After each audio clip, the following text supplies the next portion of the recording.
Hey, and welcome into the Big Ten Huddle. I'm your host, JR, and we are brought to you by FanDuel, talking Week 13 in the Big Ten. We've got Ohio State, Rutgers, USC, Oregon, Minnesota, Northwestern, Michigan, Maryland, Illinois, Wisconsin. The list goes on and on and on. And the rematch of Iowa, Michigan State. Michigan State got the best of Iowa last season. Will Iowa get the best of Michigan State this time? I think yes. Okay, we're going to get into it all. And of course, I have my guy, Zach Guggenheim, here with me. Zach, how you doing? Do I still have a French accent? Or is it Depends. gone? How much bread did you eat today? French bread, none. But I had I did have an English muffin. Wow, you have betrayed the French. You're all No. Mr. Paris Zach, and then you come back and you're like, English. Well, okay, but to be fair, my heart is still with the French bread. The Okay. English muffin was out of function, not desire. Yeah, okay. All right, that makes sense. All right. I understand. Okay, well, we have a lot of games to get here too, Zach. So let's go ahead and just jump straight into it as we have our first game, Rutgers at Ohio State on FanDuel. Ohio State is favored by 31.5, over under at 54.5. I don't think there's a whole lot of confusion on who's going to win this game. However, there are some interesting storylines with Jeremiah Smith and Carnell Tate, both injured. The wide receivers for Rutgers definitely deserve some talking points on this one with what, the opportunities they have here against the Ohio State secondary to really test them. And then a newfound running game for Rutgers. Not newfound. I mean, they've always had a pretty good running game, but Antoine Raymond did recently have 240 yards on the ground. Did not run super well. I shouldn't say he didn't run super well. It wasn't that productive all season long, but really exploded and in that game against Maryland. So, Zach, what are your vibes on this one? Does Rutgers get the win to get themselves bowl eligible? I was gonna say, it's the toughest of asks for Rutgers because you have Ohio State and then Penn State, and I know Penn State's 4-6, but Penn State still has the talent of a top 10 team, and they play Ohio State this week. I think what's interesting, you look at the statistics offensively. Kaliak Manis has more yards than Julian Sayin. Antoine Raymond, he is 1,000-yard rusher. He's averaging 5 yards a carry. He has more yards than any of the Ohio State backs. He's been the lead back for Rutgers, whereas I think Ohio State has obviously been trying to find some. And then KJ Duff, if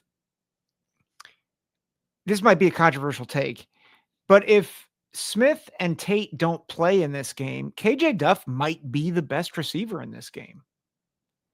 And so it at least polished. I won't say most talented, but he's an NFL receiver that I think could give a little heartburn to Ohio State. So I think Ohio State's going to win, but I do think Rutgers will end up scoring the most points on Ohio State this season. That is my bold prediction in this game. Most points so far is Illinois with 16, correct? Yes. Do you want to know how many points I'm guessing? Well, no. Okay, you could guess later. Give your point. I was going to say 17, but It is 17. okay. 17. I was gonna say, nice round number instead of the 16 that Illinois had. I do think this is going to be a really interesting matchup. I am very skeptical of Rutgers scoring very many points in this game because of the red zone issues, and I don't think that this Rutgers team is going to get any more than one, maybe 30-yard pass or something like that for a touchdown. I don't even know if they get one, but I don't think they get more than one against Ohio State. If for nothing else, I feel like if you're going to have Ian Strong or KJ Duff on the outside against Davis Igbinosun's just going to hold the crap out of them. And they're not going to be able to catch the ball. So it'll be a penalty. They'll get into the red zone, and then it'll be standard Rutgers red zone offense at this point. So, Zach, I will say, Rutgers, 3 of their 5 best games. So I went through and I was like, okay, what have been the best performances by Rutgers this season? I would say 3 of their 5 best games, obviously not against cupcake competition, have been on the road this year. Rutgers has actually not been super bad on the road. Obviously, they've not won a whole lot. They're 5-5, but I think they actually play better on the road sometimes than they do at home. It is difficult to trust Athan Kaliakmanis to be able to win this game for Rutgers. He has the 16th adjusted completion percentage in the Big Ten of starting quarterbacks, which is just not Yeah. going to get it done. I mean, if you're going to beat Ohio State, you need to keep that Ohio State offense off the field. You need to keep the clock running. You really need to lean on Antoine Raymond, which I think you could, but at a certain point, you're going to need Athan Kaliakmanis to, complete enough passes to keep the clock going. And I just don't know if I see that in this game. Yeah, I think the reason why I think Rutgers will score is because I think Ohio State's going to score a lot in this game because of short fields, because of them not being able to, at least early on, um, uh, early on. Sorry, I lost my train of thought for a minute. I think early on they're going to struggle to move the ball and keep the clock going, and because of how poor Rutgers defense is, they are. I just don't. I think it's going to be like 35-3 at half, and I think by the time you get to the fourth quarter, I think you're going to see a lot of starters out. You know how Ryan Day wants. He really wants load management. And so I think that that's going to be, I think that's just going to allow Rutgers then, who does have some good skill, to be able to score a couple of touchdowns late. But I think Ohio State firmly controls this game.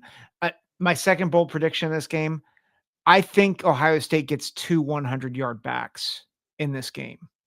I think they really want to establish the run. I think I don't think Jeremiah Smith's going to play. I don't think Carnell Tate's going to play. I think they are going to want to get some rapport with these young receivers, but I think what they really want is that they want to see Isaiah West, James Peoples, Bo Jackson. They want to see them be successful in the run game, because if they get that going alongside the complement of receivers, this offense goes to the next level.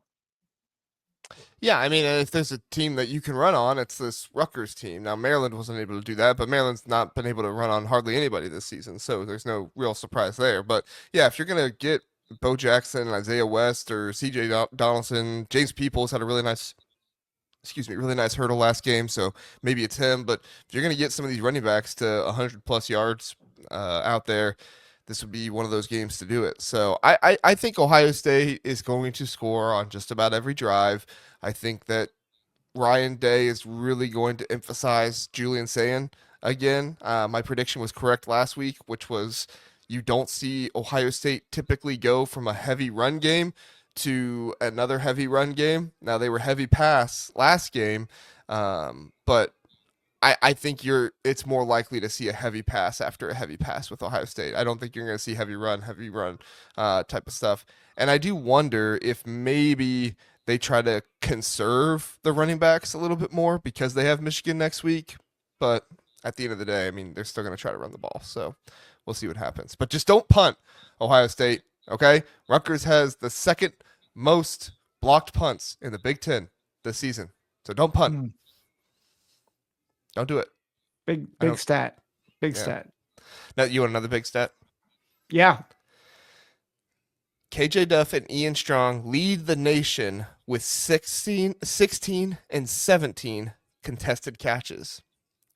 And Ian Mm. Strong has only played 8 games. Just underrated wide receiver duo. Well, And it's they've got underrated Oh, go ahead. Sorry. and they've got DT Sheffield as well. Like, I mean, underrated group of receivers. We've been saying it all year. hmm Underrated group of receivers for sure, and also underrated how Athan Kaliakmanis feels a little bit of pressure and then says, "Ian, catch!" Oh, sorry. Hit my mic there. Well, I'm sure that was you pleasant were for you everybody who was you, listening. you were animated there. Yeah. Yeah. As you could say that was a strong way to represent your point. Yeah, I hope that wasn't too loud for everybody that I hit the mic like that. So My one eardrum is ruptured now, but other than that, okay, we're good. Okay. I'll have to go in and fix that later on. Okay. It's Score it's prediction. it's really fine. You're good. I've got 49-17. I think Okay. it's I think it's suffocating. Uh, it's over by halftime, and I think it's like 42-3, and then Rutgers gets a couple of junk scores at the end, and I think the backups get a score as well for Ohio State. It's 49-17. Okay. I have it 45-10. I think Rutgers could get into the red zone a couple times, but I also think they're going to come away with no points a couple Yeah, times there. So, I think that's we'll possible. Rutgers has had 4 games this season with a touchdown percentage in the red zone less than 50%. That's not good. Mm-hmm. Not good at all. Yeah. So sorry, Rutgers. Yeah, Might get to a bowl game next week. We'll see. we'll see.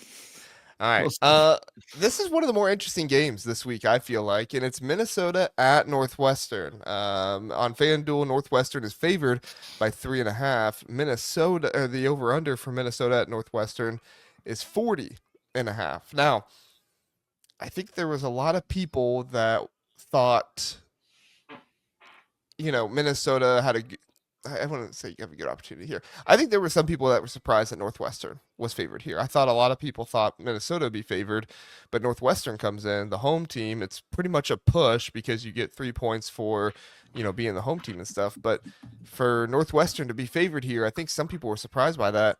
I'm going to be honest, Zach. I was not all that surprised. I've been saying it all season. Mhm. Northwestern's kind of an underrated team. I think they're better than people give them credit for. Obviously the passing Yep. game has had their issues. It's kind of held them back at times, but overall, I definitely think this Northwestern team can get a win at home at not at home at Wrigley Field over Minnesota. What are your thoughts? Yeah, I mean, if you look at the metrics, according to Sagarin, they're only 4 spots removed from each other. Minnesota's 57, Northwestern's 61. I was about to look at FPI here. Um, Northwestern is rated above Minnesota, and they're 7 spots ahead of Minnesota. So it should not shock people. And I think Minnesota has had a big win against Nebraska, right? That was a big win. But other than that, their schedule, their wins are not super impressive, right? Like they beat Rutgers by 3, they beat Purdue by a touchdown, they beat Michigan State by a field goal. But you look at some of their losses, they got killed by Ohio State. They got murdered by Iowa. They got murdered by Oregon, and they lost at Cal. And Cal is not great. They're not bad, but they're not great. Whereas you look at Northwestern and on what they've done, that yes, they're 5-5.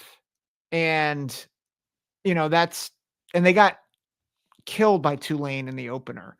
But they were more competitive against Oregon than that score indicates. And they lost to Nebraska by a touchdown. They really were close against Michigan last week. And I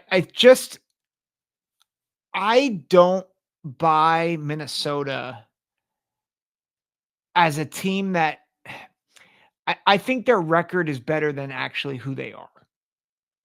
Is how I feel about Minnesota. I think they have good parts. I know Minnesota fans, we have a lot of Minnesota fans that watch us, and this is not meant to be disrespectful. I think Drake Lindsey's going to be a dude. Like, I think he already is a dude, and I think he's going to be a top 5 quarterback in this league over the next several years. Like, I think he's really good, and I think PJ Fleck is doing a really good job with his program.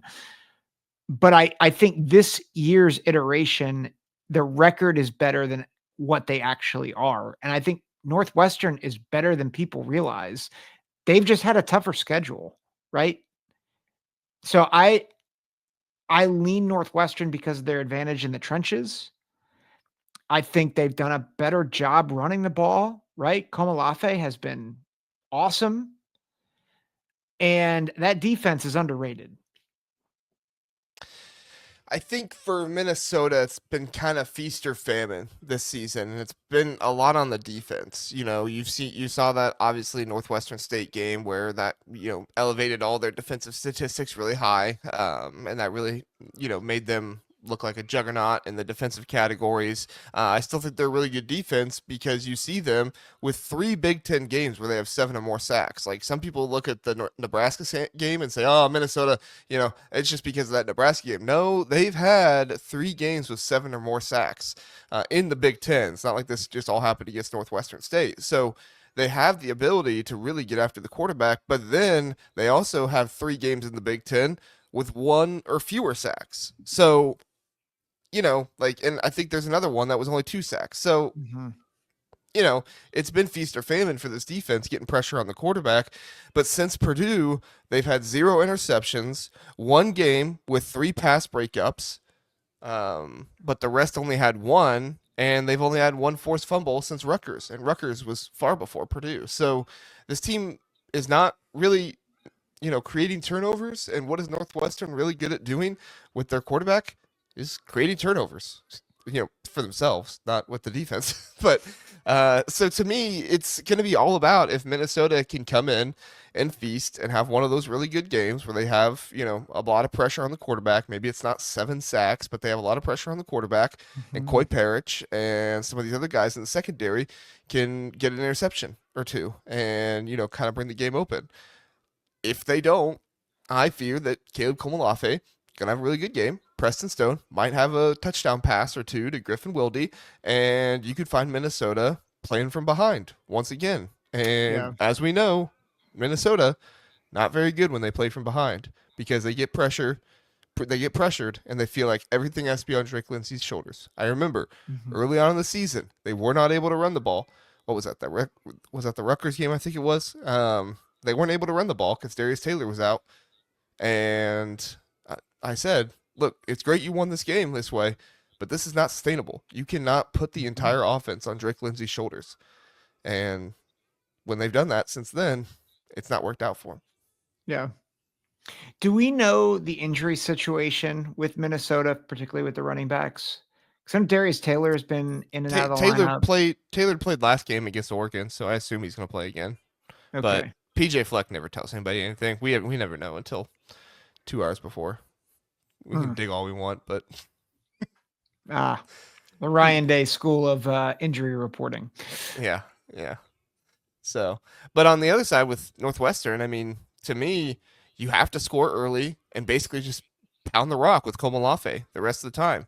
Put pressure on Hmm. Minnesota's offense, make them, feel the pressure, and then just win the line of scrimmage on defense. Because that Minnesota offensive line, I mean, it was Oregon they lost to. Obviously, Oregon, great defensive Yeah. line, but Northwestern, as we know, good defensive line for them as well. As long as they can win the line of scrimmage and force Drake Lindsey to put the pressure on him. And again, like you said, Drake Lindsey's a good quarterback. I'm not trying to say that Drake Lindsey's bad and that he's like the worst part of this team or anything like that. I just don't think it works for this team to have Drake Lindsey, a redshirt freshman quarterback, to have all the pressure on him to win the game for him. Hmm. You shouldn't. Julian Sand is a redshirt freshman quarterback. He can. I mean, I guess he hasn't really had all the pressure on him this season to win the game, but I think he can handle it. But that's not most redshirt freshman quarterbacks. Most redshirt Yeah. freshman quarterbacks need a good run game to go with them, and that's why I thought Minnesota would be good this season. 8 wins, and they could still get to 7 wins. We'll see, but they could still get to 8 wins. But Yep. it's it's not a recipe to win when you put all the pressure on your redshirt freshman quarterback. As good Yep. as Drake Lindsey is, because I do think Drake Lindsey is very good. Yep. Yep. So, score prediction, Zach. I it's hard because I think you could make a case that attrition and like wear and tear is going to be a problem on both teams. I think a stat that's looming here, Northwestern has not won at Wrigley Field. They're playing at Wrigley Field. And I am picking Who they play at really fast? Who'd they play at Wrigley Field? Michigan and Oh, This year, I'm not sure all the teams, but they played Ohio State there last Oh, you're year. saying they've never won at Wrigley Field? They have not won at Wrigley Oh Field. gosh. Okay. All right. Sorry. I messed it up. Okay. Go ahead. Yeah, Sorry. they've not won at Wrigley Field until Saturday. They beat Minnesota 24-16. I think you copied my work. Oh, did I? Uh-oh. Not exactly. Not exactly. I have Northwestern winning 23-17 over Minnesota Woo! here. Woo! So I'm very close to you. I think Northwestern, might stall out in the red zone a little bit and kick a lot of field goals. I think that Minnesota, I mean, it is kind of a risk picking Minnesota to lose in a close game because PJ Fleck is so good in close games. I mean, we Mhm. saw the Michigan State game where Drake Lindsey just basically put the team on his back there at the end. Yeah. But I think this Northwestern team is also well enough coached that they can win in a Yep. close game. They Yeah. honestly they almost won against Michigan in a close game, Yeah. but Dominic Zavada decided to make a field goal, his third try. Yes. Good job, Zavada. So He's gonna make like a 65-yarder against Ohio State, and it's be like, of course, terrible all season, and then it's like, oh right, that's the guy that we've been fearing this entire season. that's how the game goes for you. So Yeah. Yeah.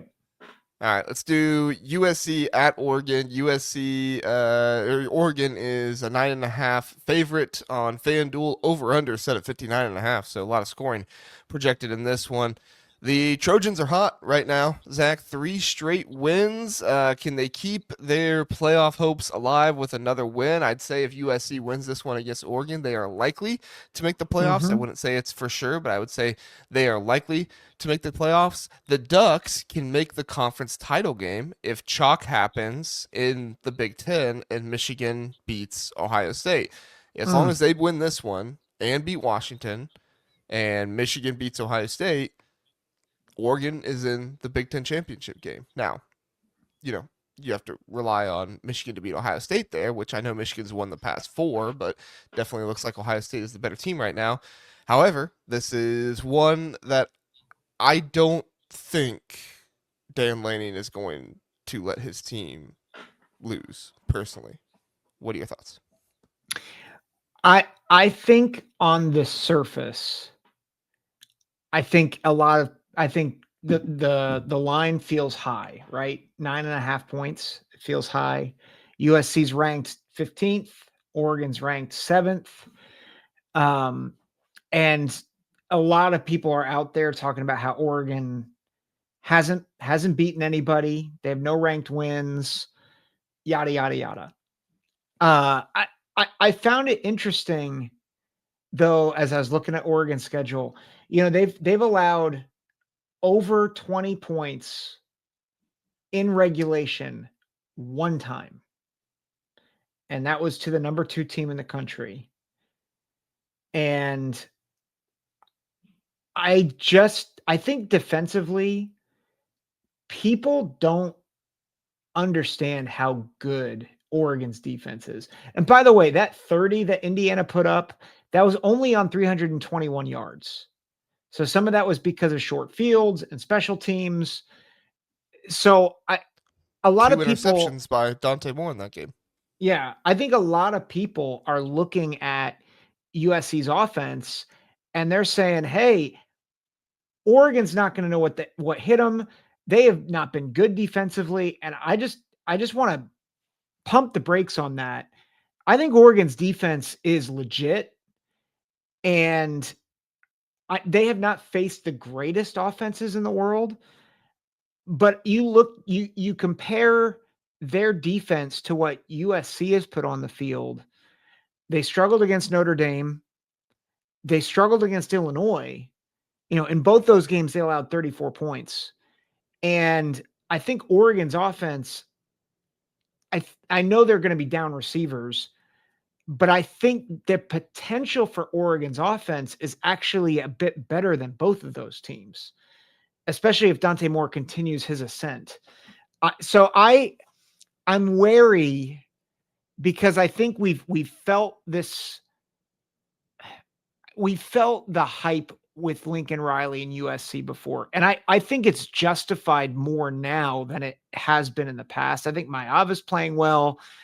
I think King at running back, he's playing well. I think defensively they're getting better. Danton Lynn's done a great job with that unit. But again, I look at personnel, I look at where the game is being played. I don't see a ton of advantages here for the Trojans. Yeah, I mean, the things that USC does really well, Oregon does a good job of stopping. Makai Lemon needs to be huge in this game, but when you look at Makai Lemon, and I'm not trying to take anything away from him, if anything, this is just one more positive about his game. He gets a lot of yards after the catch, and one of the reasons why he gets so many yards after the catch is because he's very elusive and he's able to break tackles and get away from defenders. He has the third most missed tackles forced in the Big Ten among wide receivers. So he's one of the shiftiest wide receivers in the Big Ten. He has, a lot of yards after the catch. I believe he's first, if not second, in the most yards after the catch in the Big Ten. So he's just a very elusive guy. And then in addition to that, you have Lake McCree, who leads the Big Ten in tight ends and contested catches right now. So you have all of these weapons on the outside and and over the middle to be able to get to these guys. But the problem is Jada Mayava has played his worst football on the road this season. So what does Jada Mayava look like? I know it's just a little bit up north. It's not like it's not like he's traveling across the country to Illinois or Notre Dame or something like that, where he didn't have, Nebraska was his worst game on the road, but they still came out and won that game, and he was able to run the ball. So I think it's going to be really important to run Jada Mayava in this one. I think that he's going to have to really rely on his wide receivers a whole lot. Obviously, just throw it up and let Makai Lemon go for it. Let Lake McCree go for it. Try to get the ball out to Makai Lemon in space and let him try to make some moves. But the issue here is, Zach, that Oregon's secondary, they do not miss a whole lot of tackles. No Oregon defensive back this season has more than 5 missed tackles on the season. And you might say, oh, well, they're not really going after, teams all that much and everything. No, but there's a lot of DBs in the Big Ten with 15 or more missed tackles, 10 or more missed tackles. Like, you got to not refresh, but you got to really go down and load the page a couple times to be able to get down there to your first Oregon defensive back, because they're disciplined. They do a good job breaking down, getting the tackle, whether it's on a running back, whether it's on a wide receiver. They do a really good job, and it is something that I do think works in Oregon's advantage. Now, the one thing I will say that USC has to do that Indiana did is they have to have explosive plays. They have to figure out a way to get explosive plays. And what they have to do is they have to be able to run the ball well so they can get the safeties out from over the top. And that's one thing that Indiana, they didn't run the ball great in that one, but they ran the ball well enough that Oregon had to respect it. And so Indiana was able to get some big plays without safety help over the top. Whether it was a slant, they were running for it, or a deep pass down the side, you have to be able to run the ball well in this one. So King Miller, I don't know if he necessarily needs to get 100 yards rushing, but he does need to be effective enough to make Oregon respect it, which I think he can be. But that Oregon defensive line and their linebackers, they were letting teams run on them a little bit, like Northwestern early in the year. But since then, they've been really good at stopping the run.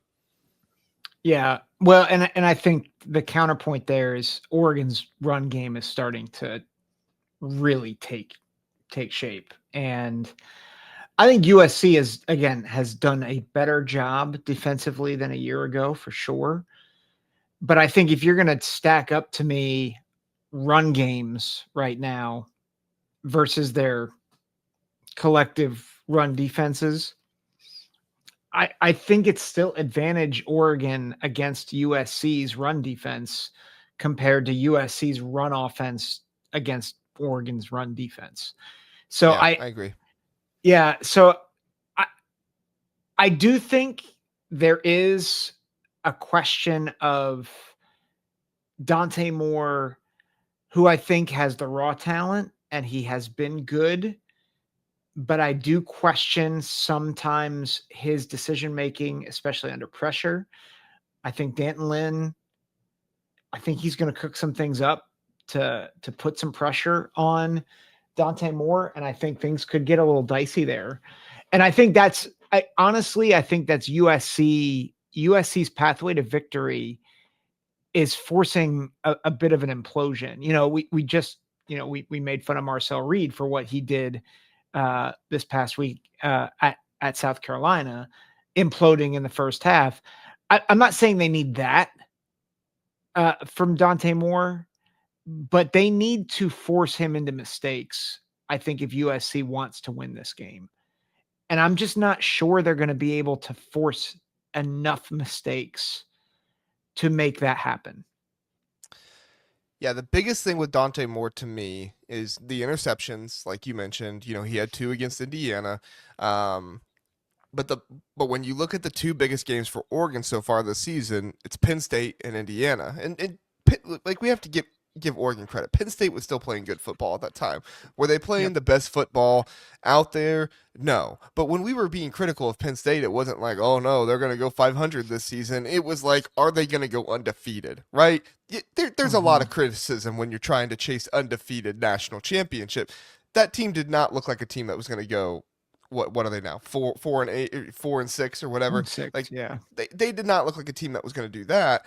And they did not play like a team that was going to do that against Oregon. Penn State had the lead Mhm. in overtime in that game. And Oregon, they had the, yeah, because Yeah, Oregon scored and then Penn State they scored.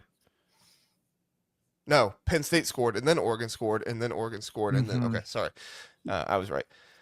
But the biggest thing in that Penn State game than the Indiana game was what you mentioned in the interceptions. Bishop Fitzgerald has not had a single interception this season since Michigan. For a long time, he was leading the nation in interceptions with 5 on the season. He has to get an interception in this one, and Lynn has to do a spectacular job on third down. They need to get Oregon into 3rd and 4 or longer, and they have to make third down rely on Dante Moore. Dante Moore has not always, at points he has, but has not always been his best on third down this season. Look at Wisconsin, right? I know it's raining. I know it's bad conditions in that one, Mhm. but that's a game where he was not. First half against Penn State, that was a game where he was not great on third down. What happened though in the second half? They were 50% better. They were over 50% on third down in the second half against Penn State, and that's when the offense started scoring, and that's when they started to open things up. So if USC can get an interception or two, and they can hold firm on third down in some key situations, USC can win this game, Mhm. but I'm not going to pick them to win it. Do you have Yeah. any other thoughts before we get into our score predictions? There is a world where Maava and Makai Lemon go supernova and just throw all over the yard. Like I do think that is out there, They but have that ability, yes. yeah, but so like USC fans that are watching this and they're like, "Don't you know how good Maava is?" We know. We know that Maava could make this into his Heisman moment. Um, because there'll be drama. All you people, stupid people talk about Did Heisman. you We see need to the do a article? Heisman video.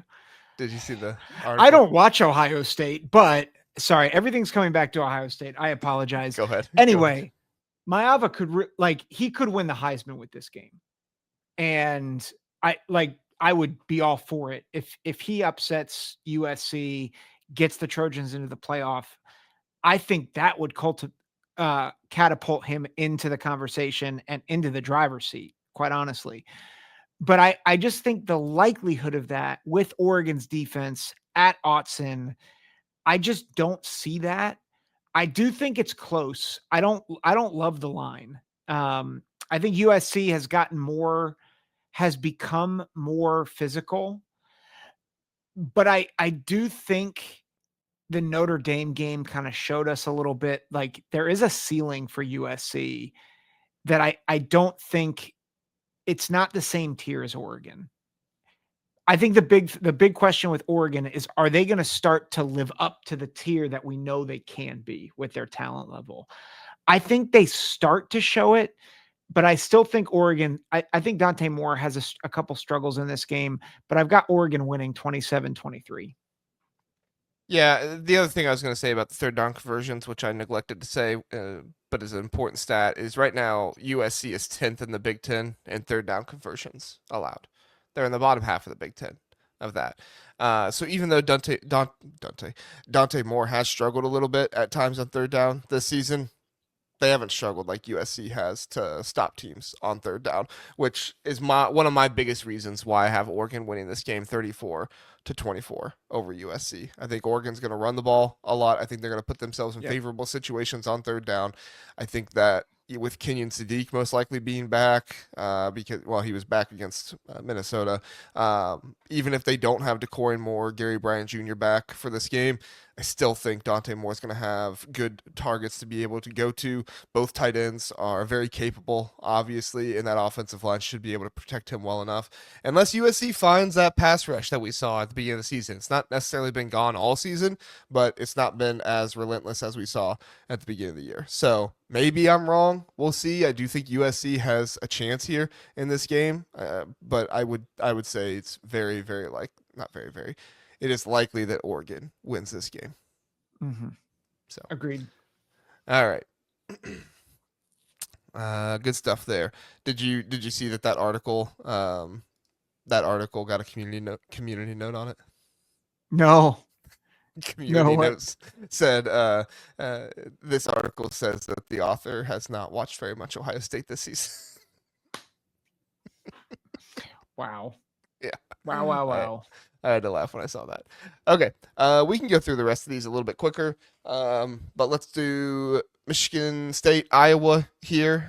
Nebraska, Penn State might spend a little bit more time on, but Michigan State at Iowa. Iowa looking for revenge in this one. They're 6-4 right now, but they might be the best 6-4 team in the country, in my opinion. I know there's a lot of people out there right now kind of clowning Iowa, saying, "Oh, you brought in the $1 million quarterback and you didn't accomplish getting to the playoffs and everything like that." And listen, I am somebody that wants to see Iowa get to the playoffs as well, but we cannot act like it's playoff or bust. And every season, if you don't make the playoffs, is a failure, right? Last season, I said Michigan's season was a failure, and they went 8-5, and I got roasted for it from a lot of Michigan fans. I think you disagreed with me on that as Mm-hmm. well, Zach. You Yep. didn't roast me for it, but you disagreed with me on it. Yeah. And so, but it wasn't because they didn't make the playoffs. It was because I didn't feel like the team kind of made some of the improvements under Sharon Moore that you were hoping for.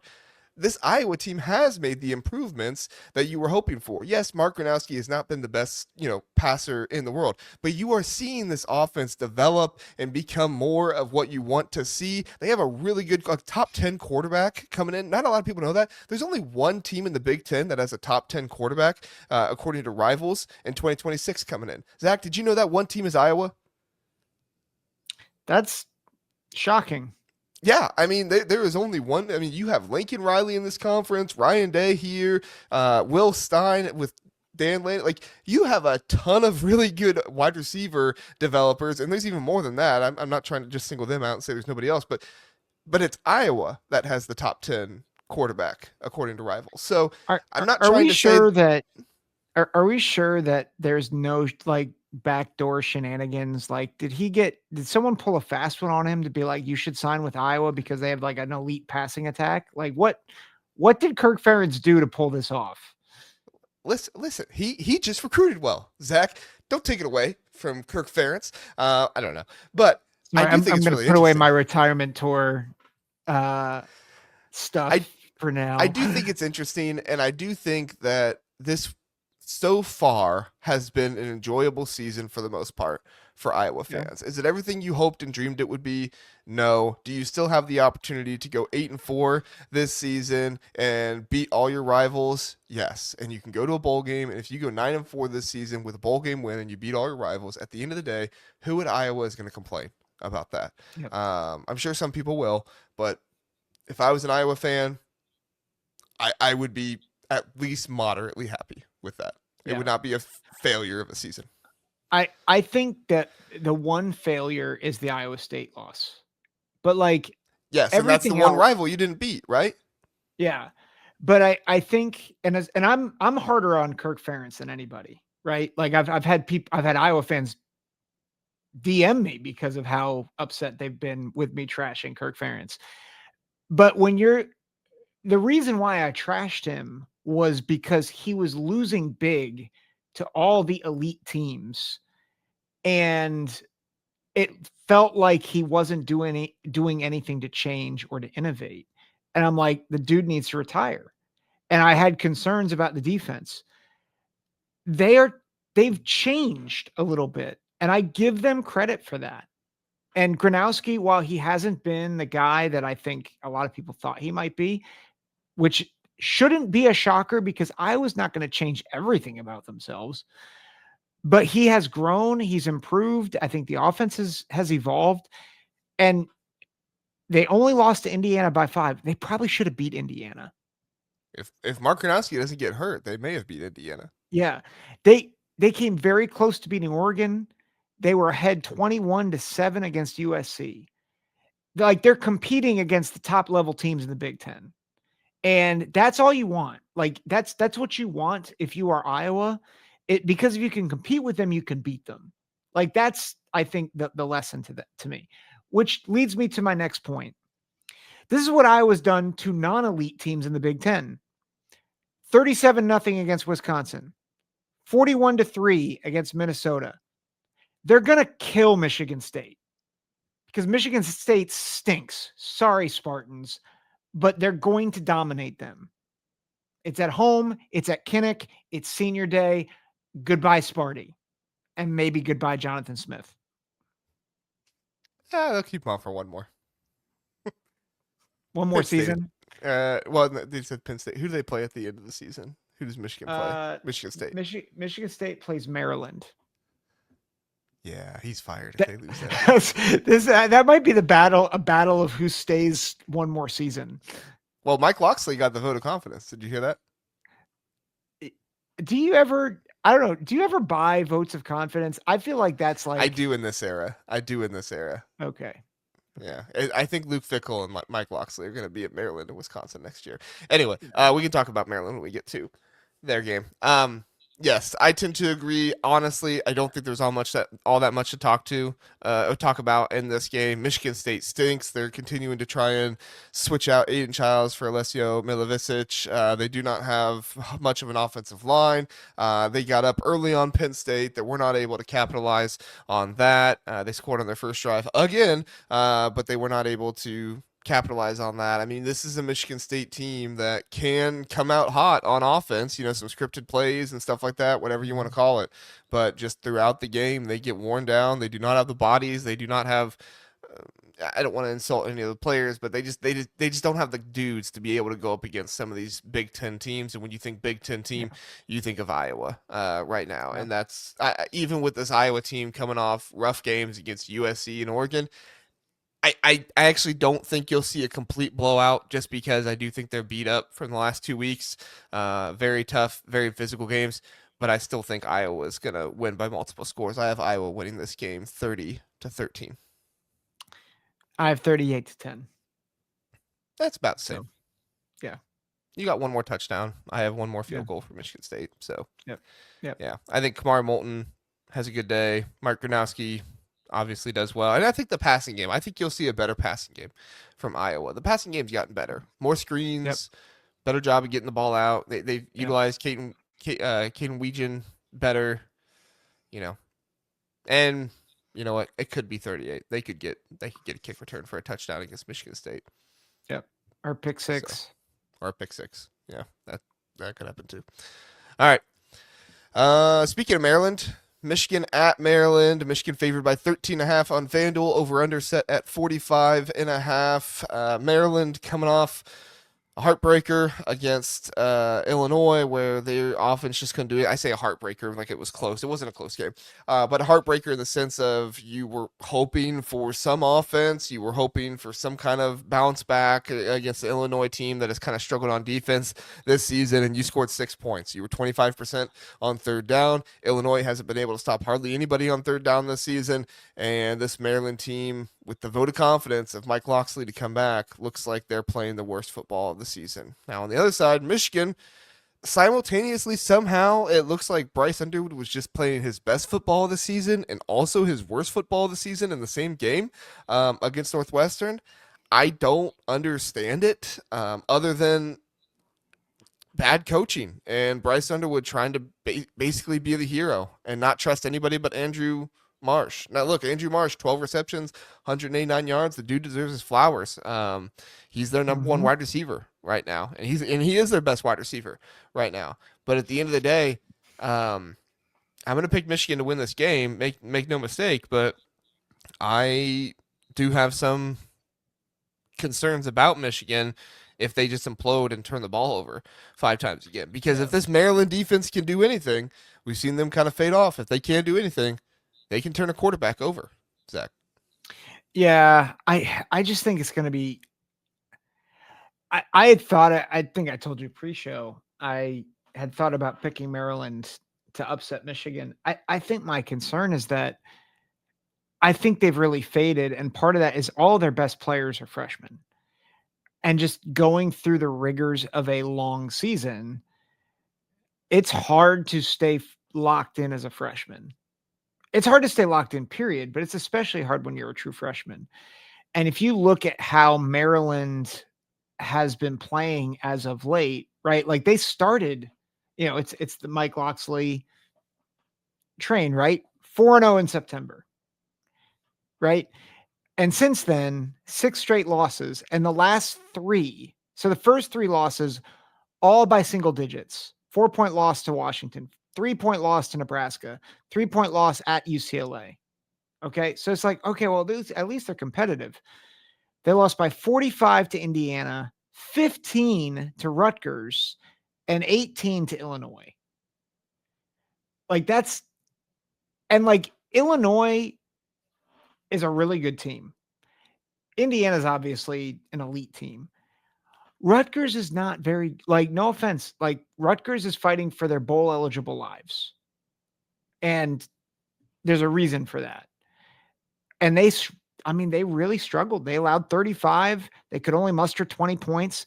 And I think that's the thing that really concerns me. If you look at the last 4 games against, an elite team, a good team, and 2 not very good teams, they've scored 17, 10, 20, and 6.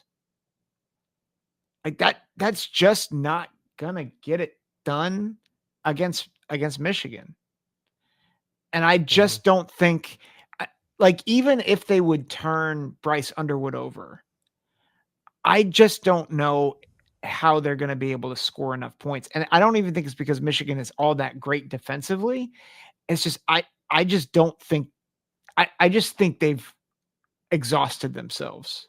And I just don't love their chances in this game against this opponent with the way that they faded down the stretch.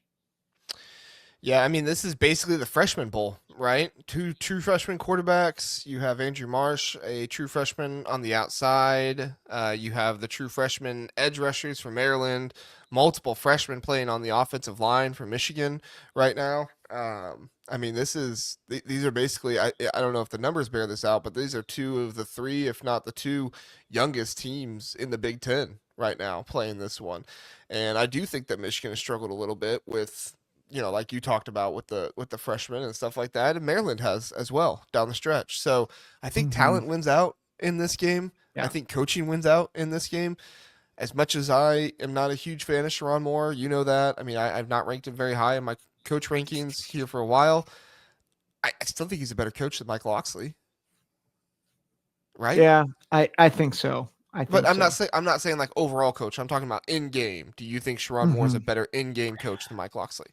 Like Mike Loxley got outcoached by Northern Illinois earlier this year. Yeah, Loxley's strength has never been in game. It's always been the recruiting factor. Like, and I think honestly building culture. But Except for last season.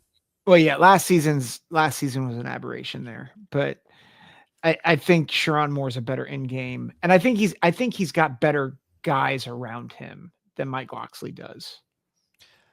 And I think Sharon Moore struggles when he goes up against a better, just an outright better coach. Yeah, And I don't think you're going to see, like, David Braun is an outright better coach than Sharon Moore, in my opinion.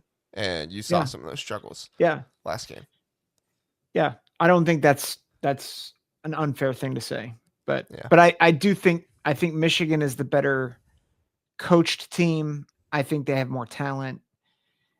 And I think if you're going to trust one freshman over another, we like Malik Washington. We Hmm. really like Malik Washington. But A, I think Bryce Underwood is more talented. B, I think he has better options to throw to. Yeah, I mean, and you include the tight ends. I mean, I know Dorian Fleming's pretty good for Maryland. Yeah. You want to Yeah. play a game? I am tell you Maybe. about this What game. what what game? What game are we playing? I'm going to give you a name of a Michigan player, and I want you to give me your one-word response for how you think fans feel about him. Oh dear. Are you ready? Is it Samaj Morgan? No, I'm gonna do it with multiple guys. Samaj Oh, Morgan is okay. in here. Yes. Oh dear. Are you ready? Yeah, sure. Don't cuss. Okay. I wouldn't do I that. just mess with you. All right. Easy one. Andrew Marsh. Uh Jeremiah. It's become an adjective now. I like it. Okay, actually I'll go easier on you. Samaj Morgan. Bench. Okay. Zach Marshall, the tight end. Uh okay. Yeah, he's come up in a few good spots for him. Yeah. Yeah. Yeah. Dominic Zavada. E Now he might not be playing this game. Sharon Moore said we'll see about the Ohio State game, so it sounds like he's not going to play this one. But Hmm. Michigan, Sharon Moore, kind of like Yeah. PJ Fleck and Ryan Day a little bit. Not really big on giving out the information on the running backs. Yeah. Are you talking about Jordan Marshall or Dominic Yeah, Zavada? yeah, Jordan Marshall. Jordan Marshall. Uh Frustrated. Not Yeah, at him, but but at the injury. Yeah. yeah. All right, last one. And Sharon Moore did say that Justice Haynes is not out for the season. He said he's out for the regular season, but I didn't think Justice Haynes would come back for the bowl game. But we'll see. I guess if it's playoffs, maybe he comes back. So we'll see. Yeah. All right, last one. Bryce Underwood. Excited. I think right now, Michigan fans, and I don't blame them at all. I'd be doing the same thing if I was a Michigan fan. I think they are trying to do anything they can to put blame on some of the issues that we're seeing with Bryce Underwood on anybody but Bryce Underwood. Mm-hmm. Because the Yeah. talent is there, but he Yeah. just has some of these terrible situations where he doesn't look good. Right. Well, and it was I think what we all talked about preseason being a true freshman is that it's like at some point the film catches up to you. And if you don't have the roster around you to help you, even if you do have the roster to help you, it's really hard to be good as a true freshman. Yeah. And like you're seeing like Julian Sand, I keep going back to Ohio State comparisons, but like, well, actually, let me put him aside for a minute. I think you see it even with redshirt freshmen. You look at Damon Williams at Washington, and like he is excellent.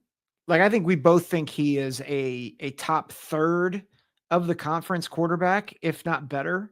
Mm-hmm. But dude, he can lay an egg. And it makes me it gives me a little trepidation when we pick Washington UCLA because I think Damon Williams is going to be excellent, but I'm not sure. And that's a redshirt freshman who is Yeah. also oozing with talent. This is a redshirt freshman who's oozing with talent, but I think you've made the point, and I think it's a good one. Sharon Moore is not the greatest at developing quarterbacks, and they don't have the greatest surrounding cast around Bryce Underwood. Offensive line, skill position, like now you're running both your arguably your two best players on offense, Jordan Marshall and Justice Haynes. Like they're both out. Like I say all that to say I can understand why people are still excited about Underwood and don't want to blame him, because in some ways it is his fault. In other ways, it's on his coaches to set him up for success. And I'm not sure they're doing that well either. I don't think they are either. If I was going to give one word for Underwood, this wouldn't be for Michigan fans. This would just be for me personally, and maybe I should have asked you to do that instead of for Michigan fans. Do your word for you personally. Mine's nervous, not necessarily because of Bryce Underwood, but because I think Sharon Moore most likely gets fired next year. If he beats Ohio State, probably not. Um, but I think he's most likely fired next year. I don't think the schedule is as easy as it is this year, and I think you could see Michigan lose 4 games. And I think if that happens, Sharon Moore gets fired, and you've basically wasted the first 2 years of Bryce Underwood with a And coach that's not going to get you to the playoffs, most likely. who's to say that he's going to stick around? Who, Like, I Bryce think Underwood? yeah. Yeah, he's Like, sticking around. Dude, he's making way too much money. If he went there for the money before, you don't. I don't think he leaves. Do you? I could see him leaving if it turns into a dumpster. If it's Penn State, like we I don't know how much we'll talk about this with Penn State, Nebraska, but like with what happened at Penn State, I don't I don't know know. because It's hard.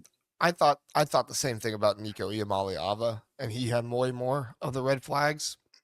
Excuse me, sorry, than Bryce Underwood has, and I don't even think Bryce Underwood has red flags. Um, Yeah. and Nico hasn't left, or I mean, he sat out the Ohio State game, but that was for a concussion, Yeah. By the So way, Michigan's schedule next year. I'm talking about like it's how tough. is Sean Moore going to do? At Oregon, at Ohio State, Penn State at home, Iowa at home, Indiana at home, Oklahoma at home. Yeah, did I say at Good, least 4 games? That's what I meant. Was at least 4 games they're gonna lose. good, good luck with that. I Holy don't think cow! I don't think Sharon Moore will be coaching against Ohio State next year. Like I said, unless I, he beats I, Ohio State this season, I think if he beats Ohio State, that gains him enough favor. But yeah, yeah, Hmm. I think Sharon Moore's most likely gone next year. And yeah. I think, again, that makes me nervous for Bryce Underwood because I think you mhm. waste 2 years with him. Yeah, So, it's a good all thought. right, score prediction for Michigan at Maryland. I do have Michigan winning this 27-13. I have Michigan winning 31-16. I think with Jordan Marshall out, you're gonna just let them, basically tell Bryce Underwood go, do it, Yep. and Yep. I think that's honestly their best offense when they just say go, Bryce Underwood, Mm-hmm. do it, and he just does Yep. whatever he wants pretty much. So, all right, next game, Nebraska at Penn State on FanDuel. Penn State is favored by 8.5. Over under set at 44.5 here. Nebraska most likely starting TJ Leaf. Well, not most likely. They will be starting TJ Leaf again. This one, Penn State comes off their first Big Ten win of the season. Did you watch that the press conference this week with Terry Smith? I saw that he got really emotional He with his did. first win, I watched the which entire I press think is conference. It was pretty touching. yeah, that dude's awesome. Yeah. Like I hope they keep him on staff. Yeah, they need to keep him on staff as his kind of like recruiter role and stuff like that at the very least. Yeah. He has to stay on Yeah. staff. He's incredible. Yeah. Good Um man. yeah. Yeah.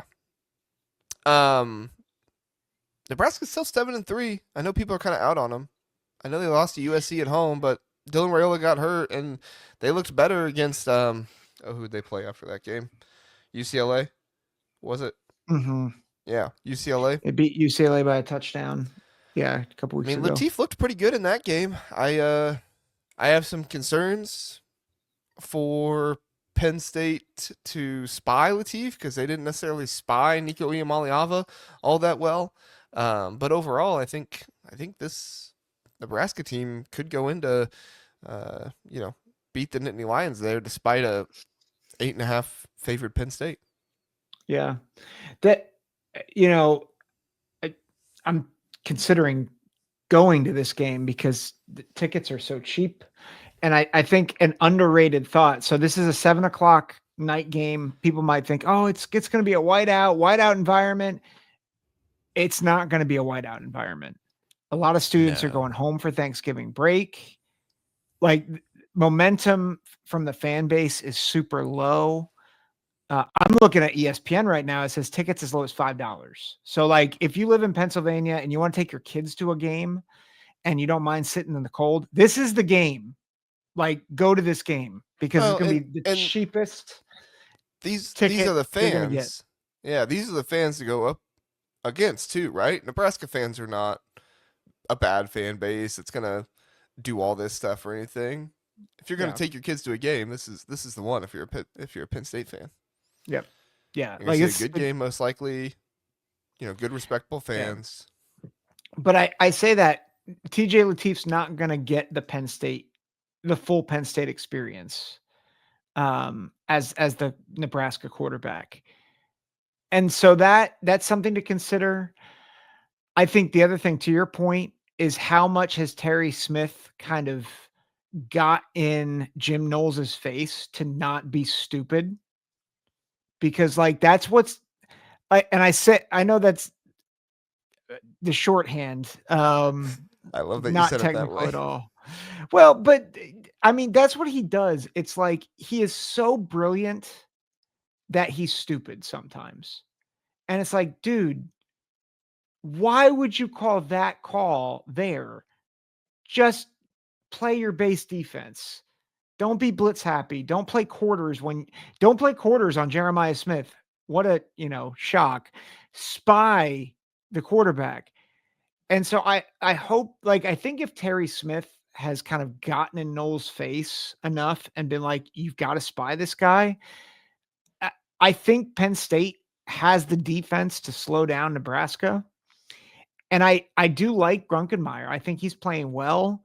I think uh I think their receivers, Pena and Ross, are starting to show up a little bit more. Katron Allen has been who he's been all year.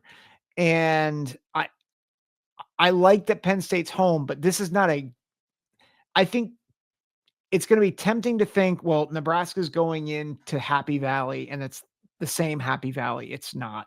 And that's where I have questions about, can the Penn State environment do enough to shake up Nebraska? And I'm not sure that they can. Better running back, Emmett Johnson or Katron Allen? Statistically, it's Johnson, but I think talent-wise, it's Allen. And here's the thing: if Singleton can get out of his own head, Singleton and Allen can still be a dynamic duo. It's just Singleton has not been himself. We saw glimpses of him be great against Ohio State.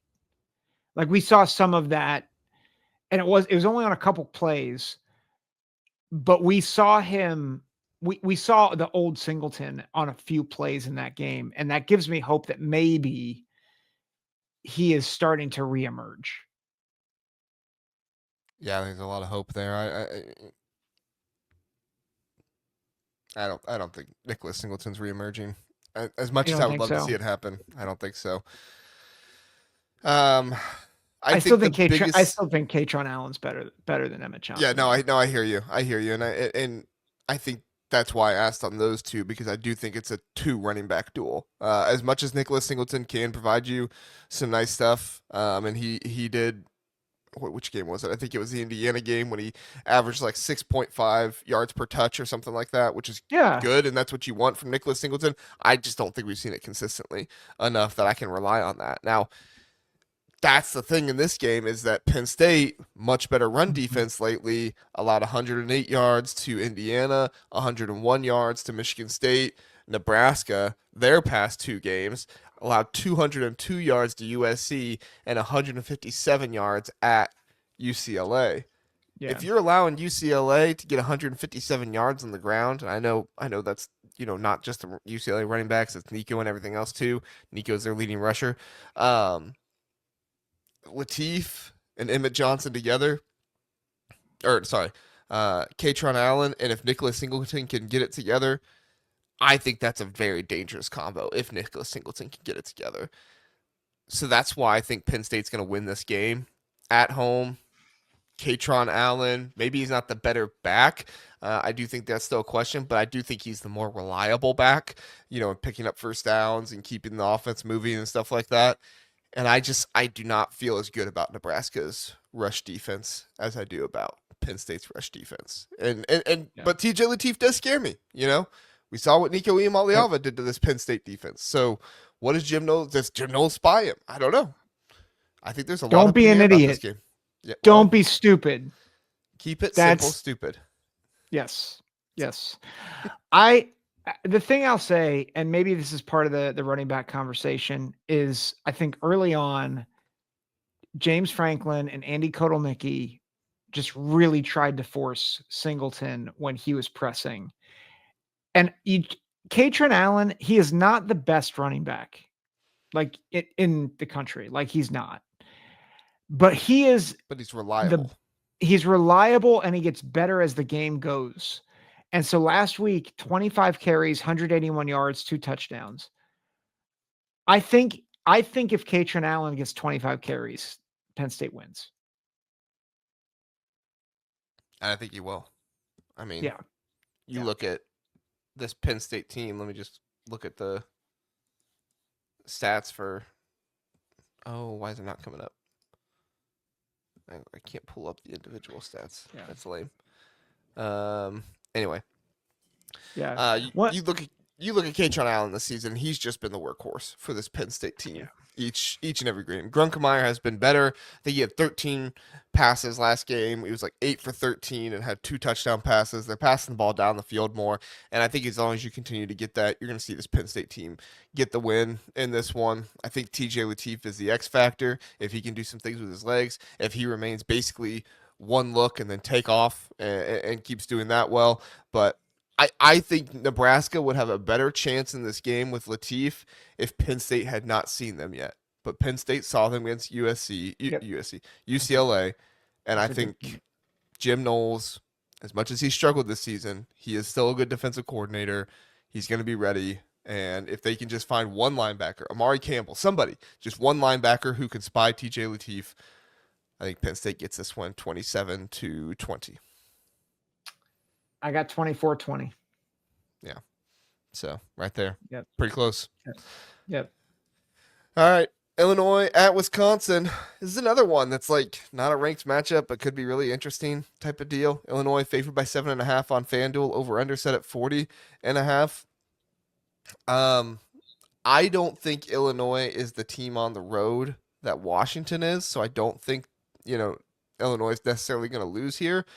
But this Wisconsin team, they have proven me right week after week. They're a good defense. They stop the run well, and Yeah. they can kind of drag you into a bit of a nasty game here. And I think Yeah. Brett Bielema is normally really comfortable in the nasty games. But I don't know if you're comfortable going up against this run defense in this nasty game. I think this is a game where Brett Bielema is really going to have to rely on Luke Altmaier and Barry Lundy Jr. to really scheme some stuff up for him.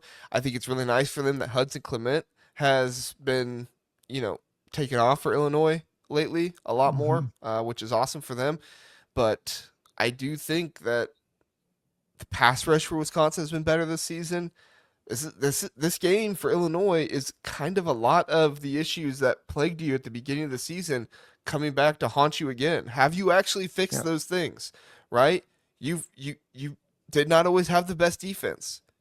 Wisconsin's not a great offense, but Carter Smith in there being pretty reckless, not in such a bad way, but just kind of going crazy, going out there. If you let this Wisconsin team score on you, if you let this Wisconsin pass rush get to you, if you let this Wisconsin defense hold you to 50 yards rushing, this is a game at the end of it, and it's going to be whoever makes the worst mistake at the end is going to lose it. I don't know if it's necessarily that close, but I can definitely see it being that close. Yeah, I don't love.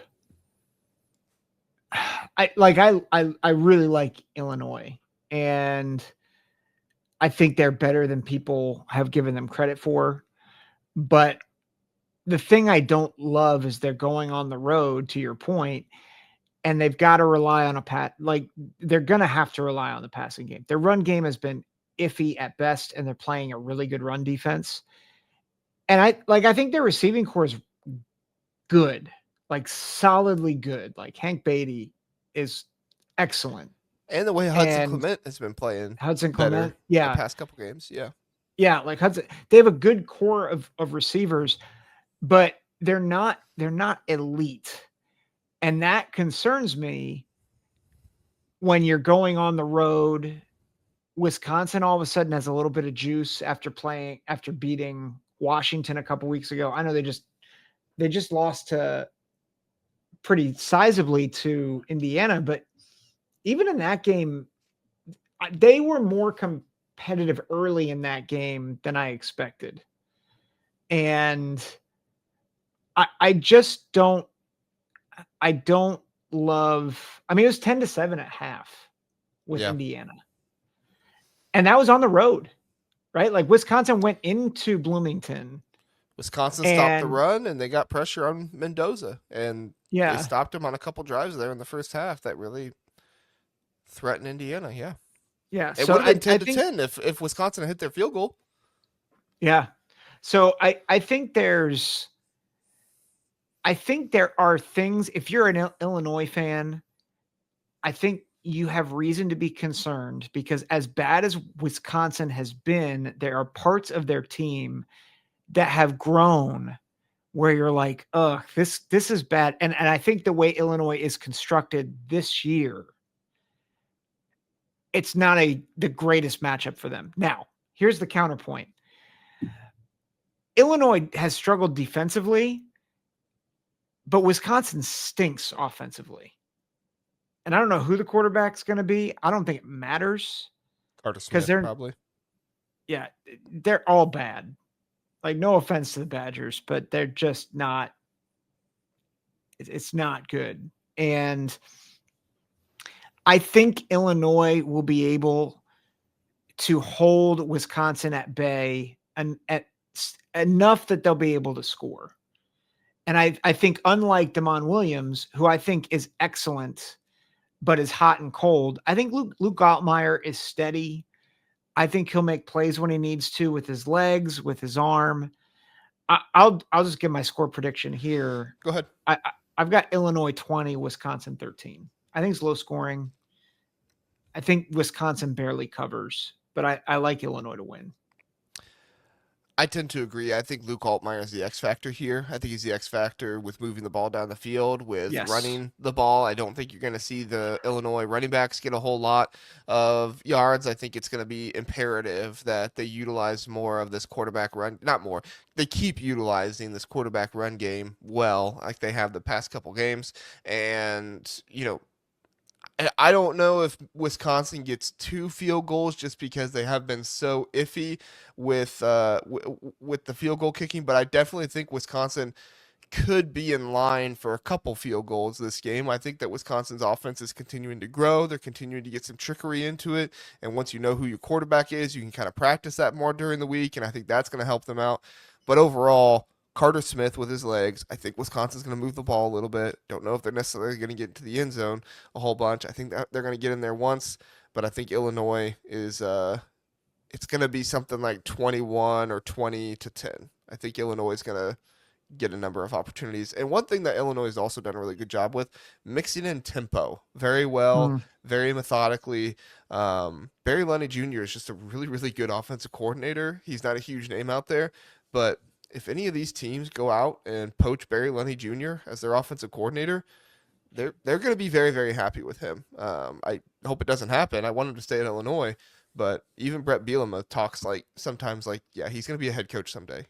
Mm. He's going to be very successful, and he's not going to stay here forever.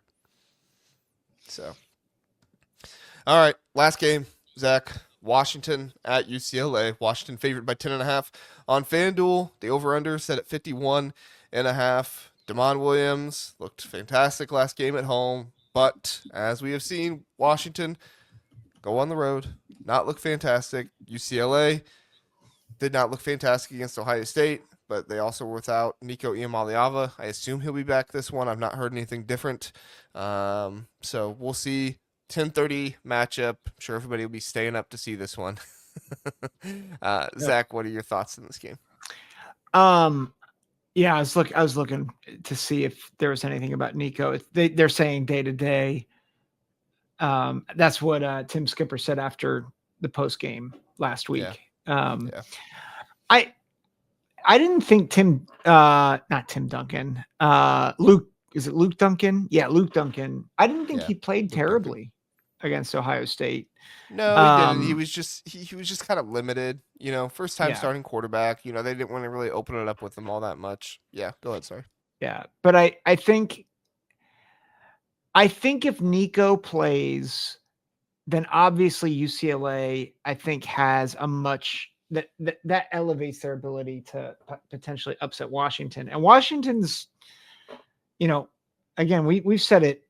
You just said it actually, that Washington as a road team, not the same as when they're at home. But this is still on the West Coast. I think UCLA just as a roster is limited, and I think the real problem for UCLA is defensively. They're not able to really stop anybody. And so even in that Penn State win, like they did a great job. But I mean, Penn State in the second half just moved the ball up and down the field on them. I don't think they're going to be able to stop Washington. And I wonder if Washington gets up early, it forces UCLA into a shootout where it kind of dictates how they play. And I just don't love that for UCLA. I've got Washington by a few scores. Yeah, I've got Washington by a couple scores in this one, 34-20. I'm really banking on them looking better on the road. Would not be Yeah. surprised if they start kind of slow, but this UCLA team kind of honestly reminds me of Maryland a little bit. UCLA Mhm. after Deshaun Foster went away, kind of got hot, right? They were winning games in a Yep. row. They look good, and then now as the season has come, they've kind of tapered off a little bit. Even if Nico is back in this game, still think that Washington, it's not a cross country road trip or anything like that. Yes, they're still traveling quite a bit down south, but they're staying on the West Coast, on the time change type of stuff. I think Washington's going to be okay in this one. Yeah. And I think that you could see Damon Williams kind of have a good day. And I think Adam Muhammad has been a good running back for him. So whether they have Jonah Yeah. Coleman back or not, I don't really have that many concerns about the running game. To me, a lot of it is just questions on the offensive line for Washington, but I don't think we've seen anything spectacular enough from the UCLA defensive line to make me too concerned about the Washington offensive line. Yeah.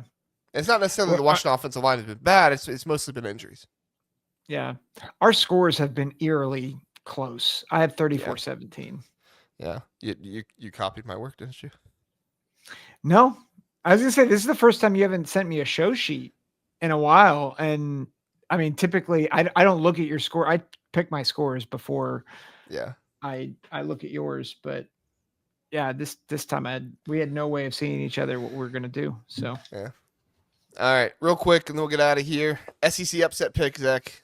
Who is going down in the SEC this week? there's a couple of obvious ones that you could pick, and I'm sure people will do it, but I'm gonna go off the beaten path. And there's a group of 5 team that historically has given Power 5 teams or P4 teams trouble because they're a high flying offense.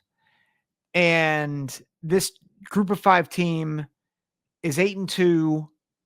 Granted, their 2 losses have been pretty ugly, but they're playing a team that's fired their coach. And I'm talking about Western Kentucky upsetting LSU. Oh, would be trouble in Baton Rouge if that happens. They're going to fire Brian Kelly again, and I'm all for it. No, they can't. They can't afford that. They would. That's very true. They can't afford to pay another buyout, Zach. They weren't trying I to get think out of it in the first Louisiana time. might go bankrupt. Yeah, yeah. No, they would fire the governor if that happened.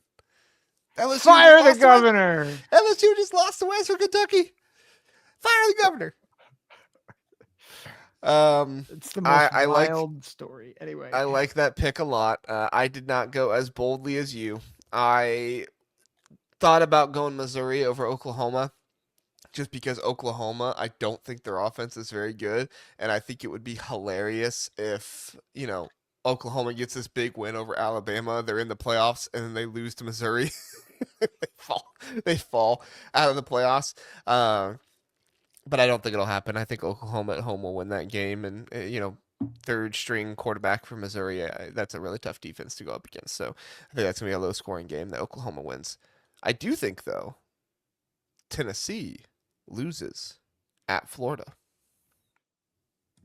good. Do you know how Florida has done at home this season, Zach? Well, they're 3-7, Not well, but it's been but their I would. closest games. Are they 3-2 at home? At home, they lost to South Florida by 2. Yeah, group of 5 team. Beat Texas by 8. Beat Mississippi State by 2. Lost to Georgia by 4. Could the home field, the defense, I think they're getting one of their better defensive linemen back as well this week. I don't know.